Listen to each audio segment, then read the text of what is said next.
கிங்காங்னு சொன்னா பெரிய பண வசதி உள்ளவரா பொருள் உள்ளவரா அப்படின்னு இல்லாட்ட கூட எல்லாருக்கும் தெரிகிற ஒரு நடிகராக இருக்காரு. அப்படி இருக்கும்போது அவருடைய ஆசைப்படி வந்து பெரிய லெவல்ல மகளோட திருமணம் செய்யணும் அப்படின்னு சொல்லிட்டு கிட்டத்தட்ட பார்த்தீங்கன்னா அரசியல் தலைவர்கள், சினிமா பிரபலங்கள் எல்லாருமே பார்த்தீங்கன்னா அங்கே சிவராஜ்குமார்லாம் போய் பார்த்தாரு. இங்கே முக்கிய புள்ளிகள் பல நடிகர்களுக்கு வந்து பத்திரிக்கை வச்சாரு, எல்லாமே பண்ணாரு.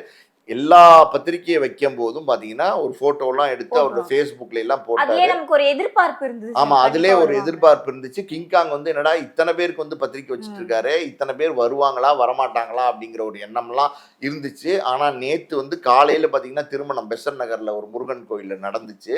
அதுக்கப்புறம் மாலை வந்து ரிசப்ஷன் அசோக் நகர்ல ஒரு மண்டபத்துல நடந்துச்சு. ஆனா வந்து அந்த திருமணத்துல இந்த நடிகர் நடிகை கூட்டம் அப்படின்னா யாருமே வரல. எனக்கு தெரிஞ்சு வந்து விஷால் வந்ததா சொல்றாங்க.